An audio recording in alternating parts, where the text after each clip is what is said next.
bata! Ako muli si Teacher Biba. Ang pag-aaralan natin ngayon ay ang letrang M, letrang S at letrang A. Pagtuturo at pagsasanay ng pagbabasa ng mga bata upang madali silang makabasa, unang ituturo ang bawat tunog ng mga letra. Tulad ng letrang M na may tunog M. Letrang S na may tunog S. Letrang A na may tunog O. Ulitin nga natin mga bata. M, M, S, S, A, O. Yun, gamitin natin ang bawat tunog upang makabuo tayo ng mga pantig at mga salita. Sabayan niyo ko ha. O, M, O, S, as, as,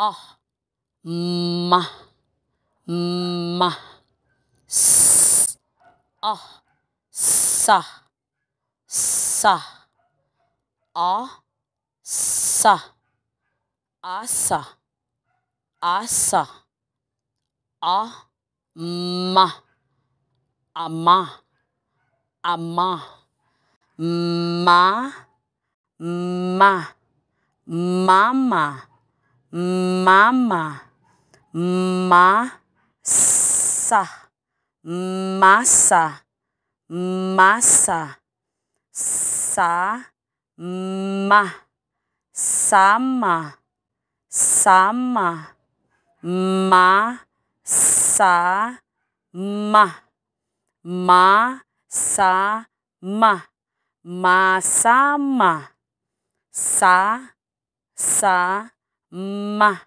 sa, ma, sa, ma, sa, ma, sa, ma, sama, sama, sama, sama.